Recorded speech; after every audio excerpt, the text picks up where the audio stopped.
I'll give the microphone to you next time. You can tell them to be fucking quiet. Be fucking quiet, right?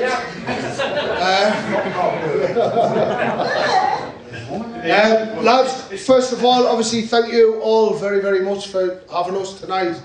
As you can see, we've got fucking cameras and speakers and God knows what else here. So what we're hoping to do is try and get a bit of a podcast out of this as well. I'm going to put this on the YouTube channel and hopefully give the club a bit of like exposure as well, because we get probably 20 or 30 fucking viewers on YouTube. So you know, fuck it all. Let's do it. Aye. Just put the club down there. Aye. I'll go do for exposure. Right.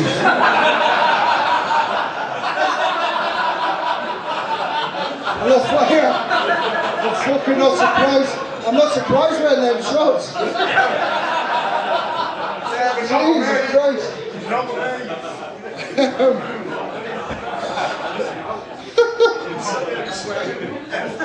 Rushy, how are you, pal? Hi, alright. Obviously, just echo what Johnny says, thank you for having us. I don't know how many first team cricketers are here from Ryhope, but last time I played here, I think it was 2019 for Hilton. I didn't bowl. I got out after about 7 balls, but I took an absolute screamer of first slip. Was anyone here? Yeah. It was a fun, good catch that, wasn't it? I don't catch many, but that was a good one. But now, thank you for having us, and obviously it's great to have a full room. We've done a few of these, and we turned up to Darlington a few weeks ago, and there was 20 people in the room. So to have one of the local lads with us tonight, and obviously fill the room. Thank you. Obviously you've got Scotty coming on. Thoughts on Scott? Played a lot of cricket with him, as we've just heard through the heads and tails. Look, you know, I've known Scott for a long time. I think he played when I made my debut. We spent a lot of sort of junior cricket playing against each other, with each other, not literally. But now, look, for him coming back to Durham was a huge thing for me. You know, like I'm over the moon he came back as captain. You know, like hopefully we'll hear a bit about his career, his time away at Surrey and that. But to get him here tonight in front of, you know, again a local crowd where he kind of grew up, I'm looking forward to this one. It should be quite fun. Yeah. And an interesting fact. Don't know if any George, don't interrupt here, right? Because I don't know if anyone knows this. Scott Borthwick is one of only 2 cricketers born in Sunderland to have played Test cricket for England. Do you know the other one? Obviously, we know it's not you. Fucking hell, man. You asked us this half an hour ago, and I haven't even thought. Nah, see, everyone's wrapping their fucking brains here. Right, okay. Can you repeat the question, please? No, it's not 15 to 1, mate. Anyone? Bob Willis. Bob Willis, aye. Bob Willis. Scotty reckons it's 3, but I reckon it's Peter Willie. No, he's from Century. see him. Who's hot? I played for the Harbour. Bob Willis and Scott Borthwick, the only 2 men from Sunderland who have represented England at Test level. Should we, lads, should we give him a round of applause and get him on, eh?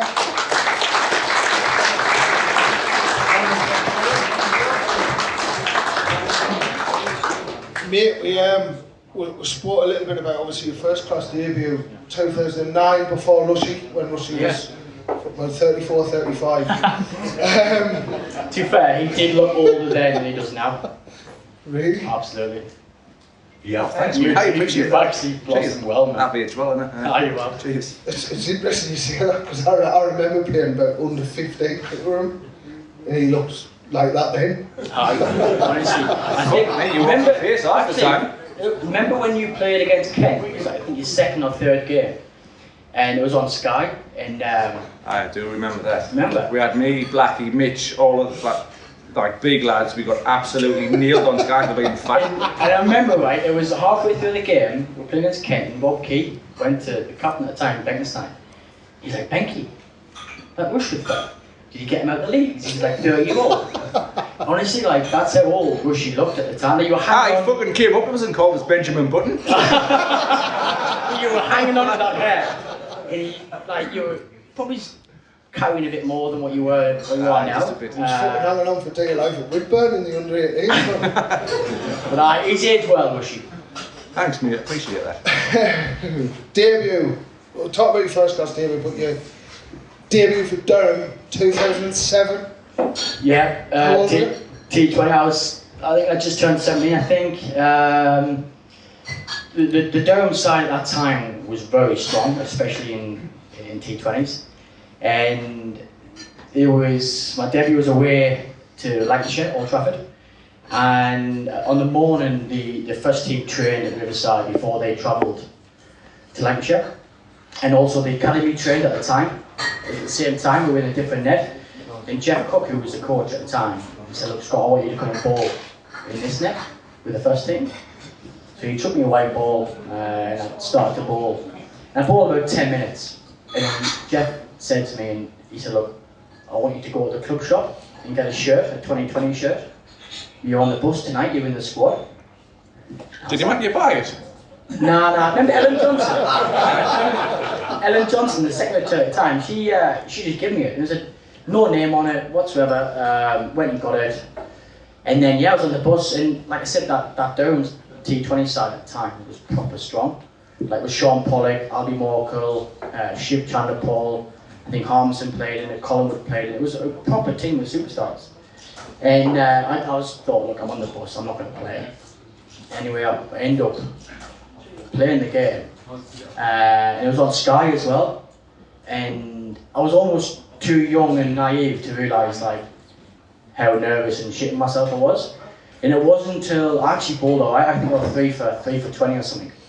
And it didn't really sink in the nerves wise and how shitting myself I was until half time.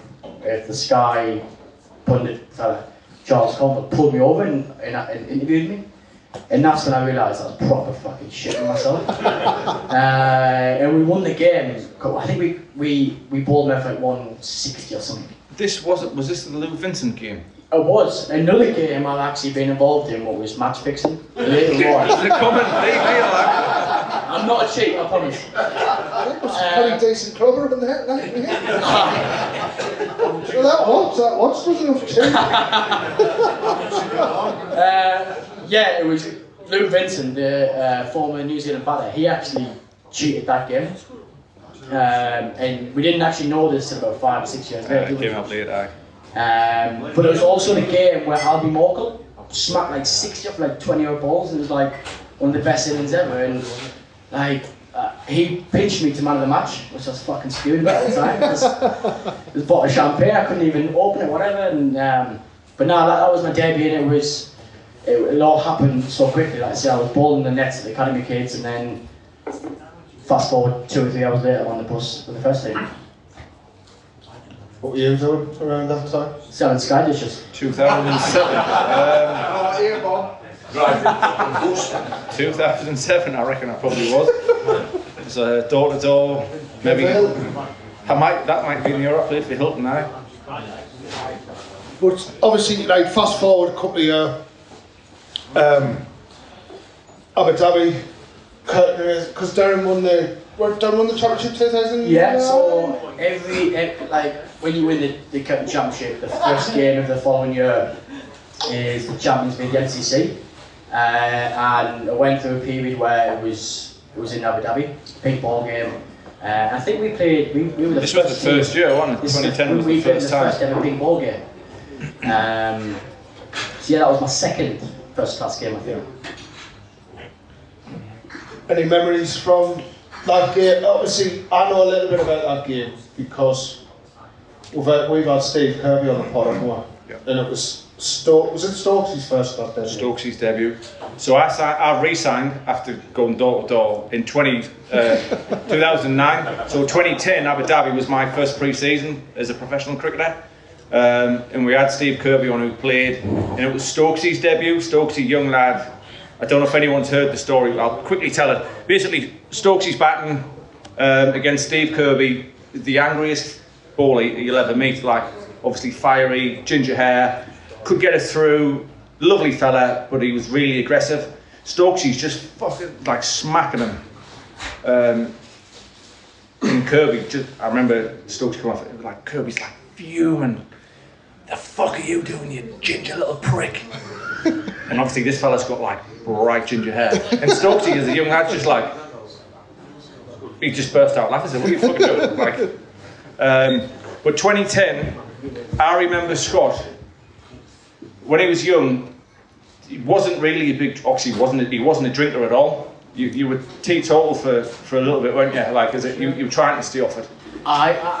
Yeah, I tried to be good. You're obviously still very young. Yeah. But I remember one morning of this trip, thinking, "Oh, Scott doesn't drink." Well, obviously at the time, I'm not sure where this story's going. You know, that's up for you know. But I'm pretty sure after one night, Scott was found in his hotel bathroom in Abu Dhabi with his head in the toilet, spewing his ring up. And from there, he's been a changed man. Yeah. I can't really remember it, but I think you're probably right. Those pre-season tours were brilliant. Like, you go like early March, and like she said, I wasn't a massive drinker as a young kid, but I remember seeing some of the senior players fucking having 6 pints in the airport before we get on the flight. Colonel. Alright, Colonel. Like, in the smashing in 6 pints and getting on the flight. Remember that time we went to South Africa, didn't we? And we stopped in Dubai. Remember how fucking pissed Colonel was? You know what? How this didn't come up in the Colonel podcast? Right? But, oh my Well, God. we didn't have 17 hours for the Colonel podcast. Like, I've not seen anything like it. I was a young kid and I was watching these senior players who were my fucking idols getting fucking pissed in the airport before He was actually sat next to Jeff. So Colonel was there. Jeff was there. For those that know Jeff was partial to a glass of red wine as well. So the two of them together was a bad pair. And halfway through the flight, you just hear Colonel, "I just want to play, boss." Absolutely blind. He was asking people, "Oh, so where are you off to then?" Like, what? That's the thing I remember. We got on a flight and we were going to Cape Town. And he goes to some fucking person, like, "Where the fuck are you going?" She's like, "Fucking Cape Town, I hope." We're on the fucking same flight.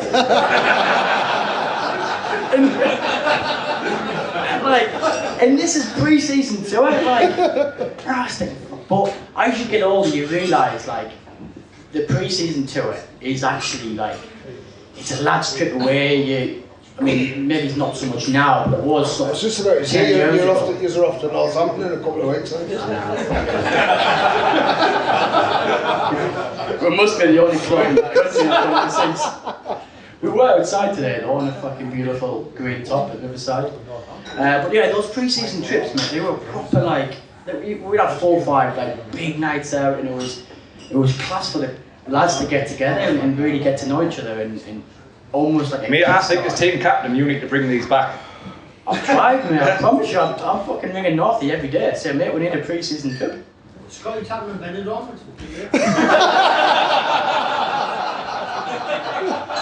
Yeah, I'll be there next week. What the net's like? The Nets, I'll be in the brothel.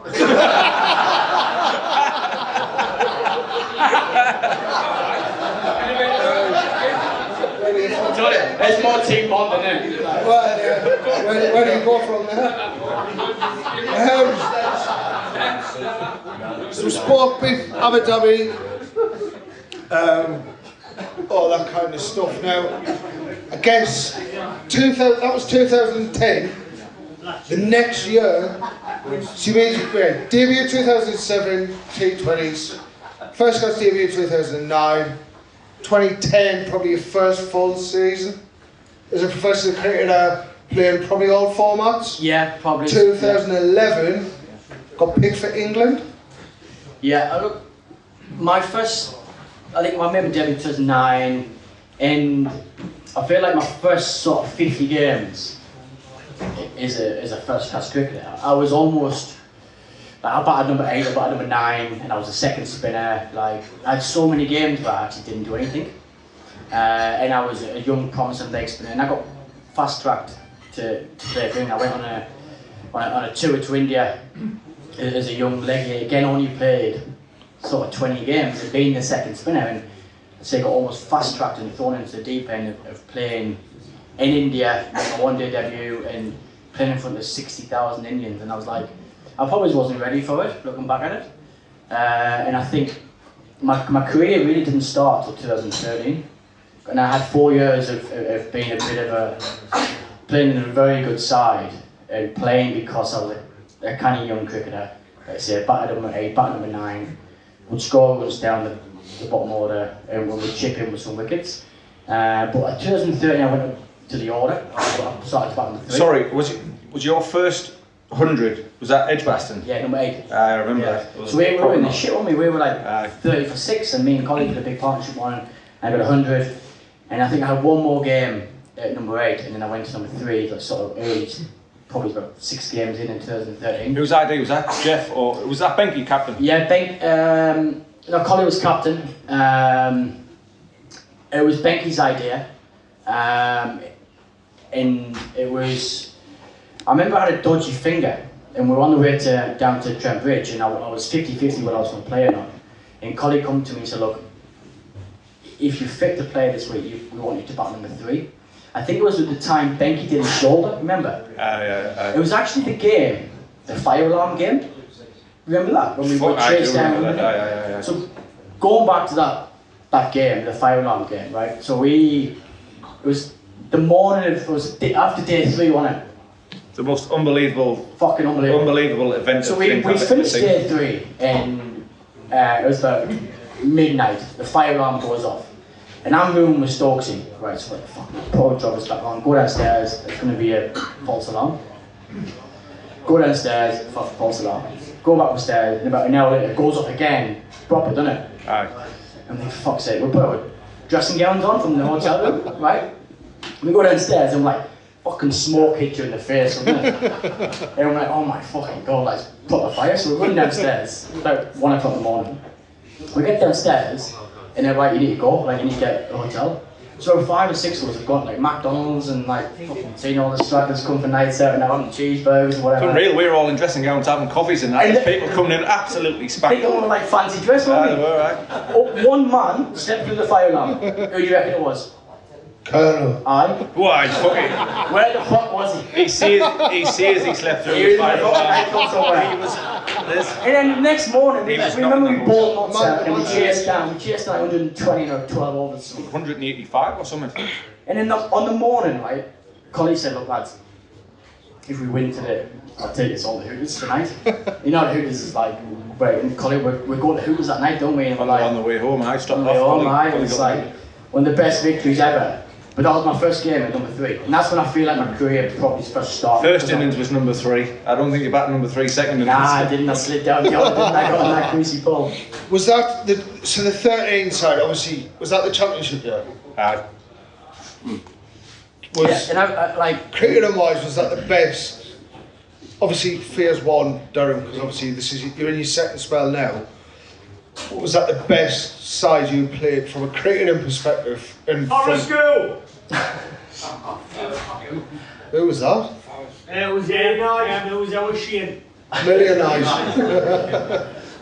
I reckon it wasn't the best side by a long way. And I was sort of involved in 2008, 2009 when they won the championship, and that was a proper side. Yeah. But I think 2013 was a real special year for the club because, like I just touched on, it was my first year at the order. It was Stokesy's real first year of doing well. It was Mark Wood's first year of doing really well. It was Mark Stallman's first year. It was Keaton Jennings, and it was. I changed me as fuck now. And it was You're a PCA player of the year. I was going to come on to Rushy, and also Rushy's first year really taking people on. So it was a big core of good local kids who won the title. And that year as well, we were top points, weren't we? We started the season. We didn't have an overseas that year. And we were so top points at Man City, weren't we? Everyone was brightness of getting relegated. And I think that was the best championship I've won, the most special one, because it was a bunch of young kids who had been thrown into the deep end. Durham had been stitched, and we were like, you know what, we'll stick together. And we're led by Collie, and it was absolutely brilliant. We played some amazing cricket, and I think that was the best championship I think I've won. And I think, obviously, yeah, you're right. I think 2013, it's won the championship. 2014, was that your cup final? One day cup. Cup final. Fast forward though, like a couple of years, obviously Durham got into a bit of financial trouble. Dock points, relegated.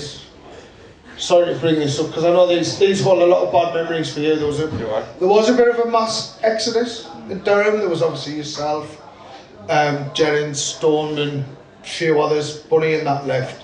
What was your rationale? What was you thinking? Because obviously you went to Surrey. What was the crack basically? Well, look, I agreed and signed for Surrey well before I knew the financial state of Durham. Like, I didn't know Durham when it got relegated. I'd already agreed and signed my contract at Surrey. Like, I didn't realise the club was in that bad of a state, to be honest. I knew we were struggling, but I didn't know it was that bad. And I'd signed for Surrey and agreed about a month before the season finished. And the coach at the time, John, it was really good of him to let me play that season. He knew I'd give 100%, and the same with Mark Storm at the time. And we finished the season really strongly. Remember my last game, we beat Hampshire, we chased down a big total. So I didn't leave because the club had left in Division 2 or any financial trouble. The club offered me a very good contract. I think the reason why I left is, look, at the time I was scoring 1,000 runs and getting 20 or 25 wickets a year. And I was thinking, look, if I'm going to do this at the Riverside, and I can perform the way I am right now at Surrey, I'm going to put my name back in that hat for England.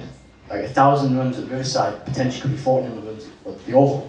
20, 25 wickets at Riverside could potentially be 30, 40 wickets at the Oval. So I'm going to make myself into potentially a Test cricketer. Like, I'm going to put my name into a big hat. So that was the reason why I left. And look, when Surrey came knocking, the chance of playing for Surrey, which is the biggest club in the world, there is the Manchester United of cricket.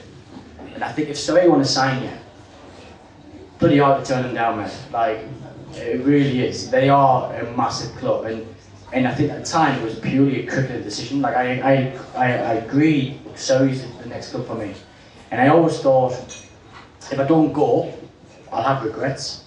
Yeah. I think, what if? Yeah. By going, I know I've given myself a chance. You know, I want to play for England. I want to be a Test cricketer. If I go and play for Surrey and do what I'm doing right now for Durham, there's a chance I'm going to play for England. So it's a purely cricket decision. Like, it was pretty tough leaving Durham. I've been at the club since I was 11 years old. I'm leaving the North East. I love the North East. So going down to the big smoke, going to London is a massive lifestyle change. But the opportunity to play for Surrey, you don't turn that down, mate. It's a promise. That's the Manchester United of cricket. Like, it's a massive club. You get to play with some amazing stars, and so it was a purely cricket decision. Yeah, and I think that's absolutely fair enough. From your perspective, and this is a serious question. Obviously, all that stuff was kind of going around at the time. There was, you know, Scott explained there. You know, absolutely brilliant. He wanted to do that for his own career. You stuck around, didn't you? And do you not have regrets? Because I don't think you should say you've got regrets. But do you ever think about what possibly could have been if you? Nah, never. Obviously, You wanted that fucking record, didn't you? no, that was down the line. Nah, like see, I've never had any regrets. Obviously, at the time when all the shit kicked off, we weren't sure if our contracts were going to get honoured, if lads were going to get paid. So naturally, like, you have people looking after you, and they said, look, you know, you might have to drop money. There's people interested elsewhere. Like, are you keen to have a look? There's ways of getting out the contract if you can. You know, it was something to me that I'd be lying if I said I never thought about it. But it was literally, it was a split-second thought, and you know, a Durham lad, I wanted to stay and do my best. Did anybody come in for you? Aye, loads. About 17 other counties. Ryan. No,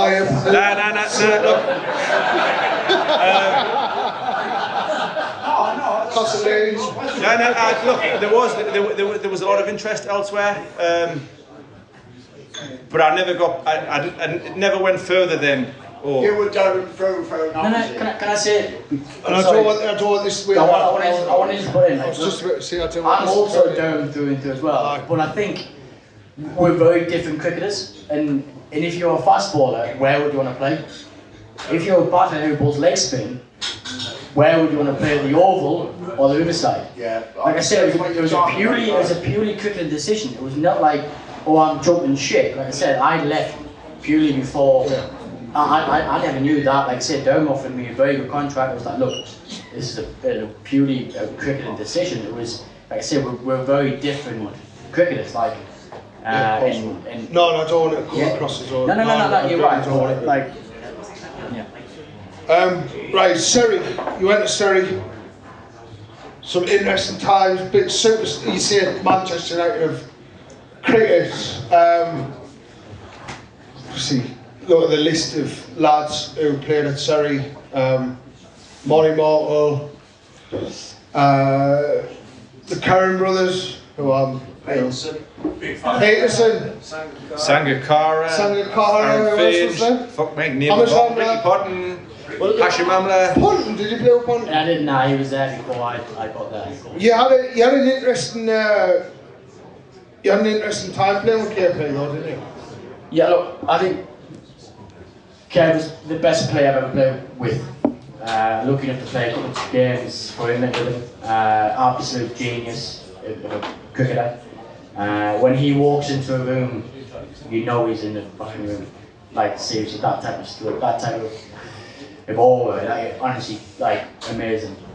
But he came back and played for Surrey, which it was a proper PR stunt for Surrey. Like he came out retired and come and played. And I think he only played about 4 or 5 games, if that, I think. But even the way he practiced, mate, like he'd come out for practice, and we were all in the net. And he was like, I'm not fucking net. I'm like, we were on the wicket we were going to play on the next day. And he's like, well, I want to just hit some sixes from here because I want to find my range. Ground staff, oh, fucking deserve. He's like, fuck up. So he's getting like one. The groundsman at Surrey's fucking huge as well, like, so it takes a big man to take him. So he's standing there, right, and one of the coaches is fucking throwing him ball, and he's boom, and he's hitting him into the fucking stand, and he balls it one everywhere.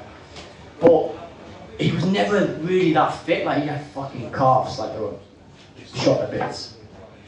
So yeah, I think he played a game and then missed the game through his calf. But it was Surrey v Middlesex, which is like a proper London derby, Friday night, 30,000 on TV. He's like, I'm fucking playing, I'm playing. So anyway, he said he was fit to play. So he was playing, and we're batting.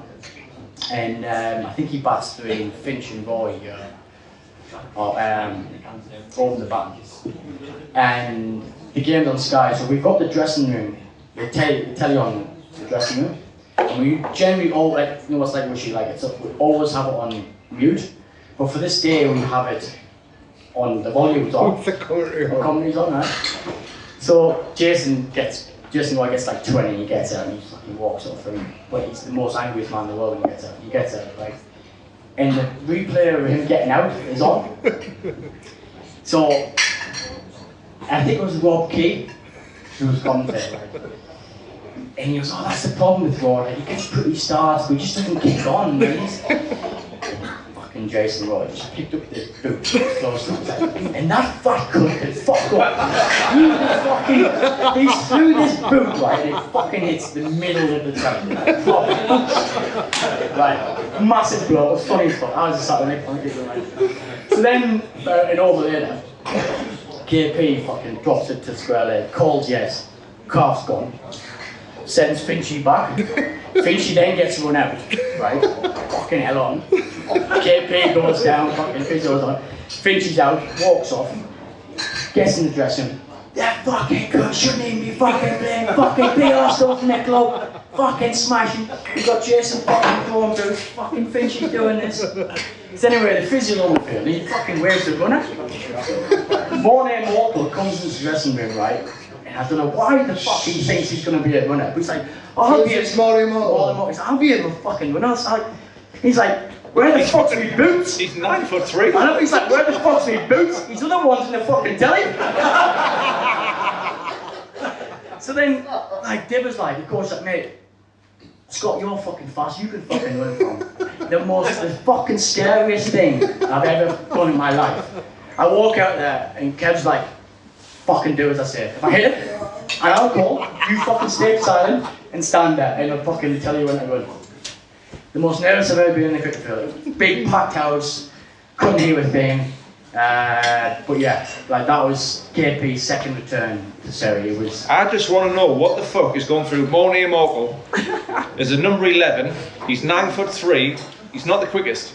To think, I can't run for Kev, but But Moni was like, he was so nice. He was like, he came in the dressing room like, yeah, I'll run. Like, yeah, I'll fucking run. I've got big strides. He couldn't find his fucking boots. The other ones in the fucking telly. It's like when Woody went out, knowing he didn't even have to face the ball in the World Cup final. He went out with his thigh part, his head, fully padded up. Oh God, chest guard on. Knew there was only one ball left, went out fully kitted up. The fast ballers, man. We played, don't they? There's fucking no chance I'm offering to run for anybody. Sure. Right, lastly then, obviously you're on about, that's the most nervous you've been in the cricket field. 2014, we'll mention it right at the top of the show there. One test, 2014. Yeah, I think so. You think so? You know. I know what honestly, like, it was the 13-14 Ashes, wasn't it? Yeah, it was the 13 and 14 Ashes, and I think, you know, everyone goes on about this last Ashes tour was like the tour from hell, and I reckon in many respects it probably was, but that tour was a fucking nightmare because Jonathan Trotwood went home, Graham Swan had kind of just retired, who was England's fucking premier, only decent spinner that I had in however many years. And you kind of got called up right in the middle of it. How was it? Yeah, it was. This is where I went wrong, I think. I should have been playing like cricket round the world where England toured just to get a game. Well, is that coming about? Or was he just... He was just there, wasn't he? Just playing a bit of club cricket in Australia. Oh, Scott's here, get him in.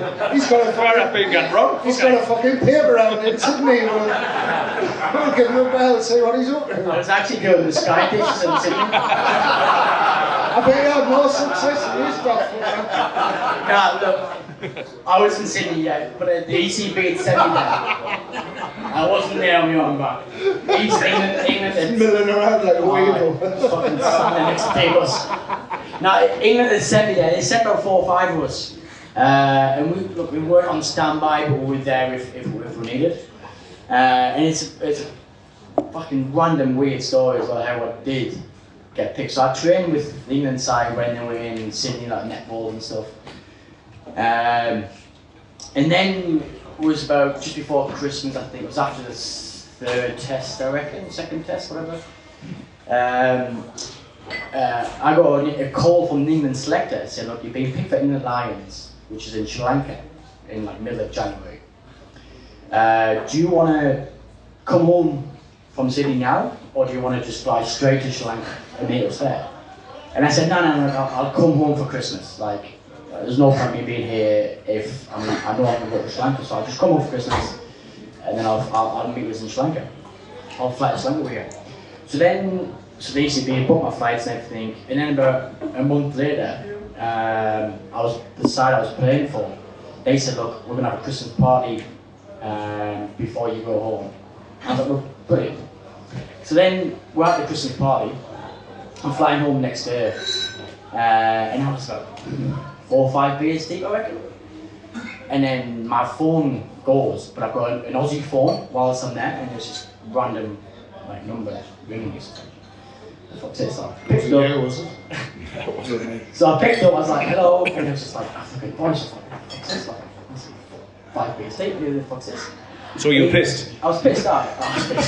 So he's like, Scotty, Andy Flower here. I was like, fuck. I said, Andy, bear with me. I'm at a Christmas. I've had 4 beers. I was like, just bear with me. Everyone sit down. It's a Christmas club party now. I'm a bit pissed. And he was like, okay, so I went outside and I spoke to him. He said, look, mate, Graham Swan is going to announce his retirement after this test. And we want you to fly to Melbourne to be in the squad. Fucking hell, I was like, look, I'm flying home tomorrow, man. Like, my bags are packed. And he said, nah, I will sort it, I don't worry. So then they got my flights changed. But I remember ringing my mum straight away, and I can't remember the time, what it was, but I think I must have got my mum out of bed. And I was like, Mum, I'm not coming home. Did he interrupt now? Did he, Geordie? You what? Did he interrupt now? Help me now. So no, I think I actually think I rang the landline. I was like, Help me now. I was like, look, Still out on the trek back. I was like, look, I'm not coming home tomorrow. And my mum was like, oh, what the fuck have you done? And I was like, well, look, I'm gonna go to Melbourne tomorrow. I'm in the Ashes squad. So then I was there, and I was 12 months for the Melbourne test, and they got hammered again. And I remember, like, I was the cook at the time. Called this like players meeting, with players only, and I was fucking shitting myself. I just sat there, didn't say a word. And all the senior players had scored, and like even young Stokes, he fucking had me saying, it was like, I just sat there like, what the fuck, like I've just been chucked into this. And I played that Sydney test, and honestly, we lost in I think 3.5 days, but it felt like it just went so quickly. Like, and I remember like singing the national anthem at the start, but then I can't really remember anything else after. It was like it seemed to happen so fast, and at the time I was the only spinner on the side. But like I touched on earlier, I was nowhere near ready enough to do that. Like I was a 22, 23-year-old kid, and probably wasn't good enough and got chucked into a proper deep end. But it's incredible to get your test cap, and but yeah, it just seemed to happen so fast, and like I say, we got hammered in 3.5 days. In hindsight, you said it probably did happen too fast. You're 31 and look, like, your career is nowhere near over. Use it. No, before it fucking began, mine, son. We will look back at Scott Borthwick, a batter who was a leg spin, or a leg spinner who batted it. A batter who was leg spin. And I was always a batter who bowled leg spin as a kid. And then when I got into proper cricket, first test cricket, I was, like I said, I batted number 8, but number 9, and I got picked as a leg spinner. So then you get a pigeonhole to be a leggy. And I think at the time it was like any young leg spinners who were doing alright. It was like, oh, yeah, we've got to pick them. Like Rashid went through the same thing, got picked so early. Mason Crane, the same thing, get picked, and you get picked early. I probably hadn't even played 50 first class game before I made my international debut, which, like, is a spinner that's like proper early, especially when I knew deep down that it was my second skill. I was a batter who bowled leg spin, and like I say, it wasn't until about 2013 that my career changed, and look, I'm still got ambitions to play for England is a batter who can bowl leg spin. Like, obviously everyone's sort of seen the news and that with fucking Shane Warne and stuff. You put someone on Twitter, social media, like after it happened, if you was a very young leg spinner, stood like toe to toe with him, like looking back at that, and you know, he's, in my opinion, he was the greatest bowler, not just spinner, he was the greatest bowler in Test cricket. Like, for you to have that, however long you had with him, I know you worked with him a few times, that now must be something like, you know, you'll cherish forever. Yeah, absolutely. Look, he's my hero. Like, he's the reason why I bowled leg spin. Like, your dad will tell you, I used to run in the house with talcum pepper on my nose, thinking it was like sun cream. Like, I wanted to be warning. And look, he's the king. And then the first time I met him was in 2008, I think. I was 12th man for England at Edgbaston, and I just got called to the field of 12th man duties. And I remember bowling in the middle with him. That was the first time I met him. And, like, he honestly, like, he's amazing. Like, and then at that time in Adelaide, that picture I put on, I was over in Adelaide, and I bowled with the England team. I think I was like 19 at the time, and I did some work with him then. And then did some work with him down in London about 6 years ago, and then exchanged numbers, which was like fucking like amazing. Really? I like texting them and that, and I remember when Did you drop him a message and then? Yeah, I remember. Like, would he get back to you? Because sometimes, you know, people do it out of niceness to say, oh, here's my number, and sometimes they never get back to you. You know what? Like, unbelievable. I remember I had about a 40-minute phone call with him, and I was fucking sweating like mad. I was so nervous, and because it was when I was actually left Durham, and I was speaking to him about whether I should leave or what do you reckon the best surface to bowl on and blah blah blah. And I had honestly it was about a 40-minute conversation with him on the phone, and the first 10-15 minutes with him on the phone was just like he was amazing how open he was and how happy he was just to chat about life. And then loved cricket, like absolute cricket badger, like would talk cricket, would talk leg spin forever. Like honestly, it was a 40-minute phone call, but it could have been 3 hours, just talk and spin.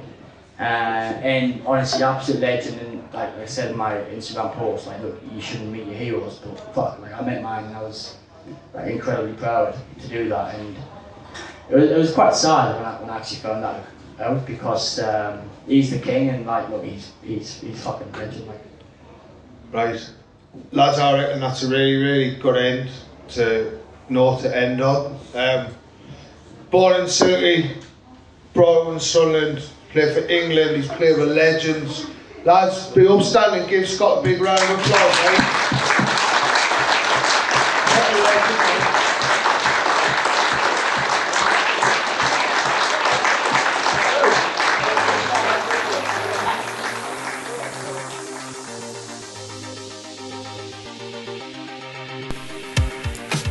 If your club is looking for new kit next season, contact Ambition Sport. Whatever your sport, whatever your standard, whatever your club's size, Ambition Sport can create bespoke, fully sublimated kits to be proud of, as well as your training and leisure wear. Ambition Sport also run online club shops for your members to be able to order their own kit, taking away the hassle of organising orders. And with a 10% discount off your first order using the code LENGTHDOESMATTER, now really is the time to get set up. To find out more, email info@ambitionsport.com or find us on Instagram @ambition_activewear, where you'll find a range of kits already produced for all sports and all standards. Ambition Sport. Get your kit on.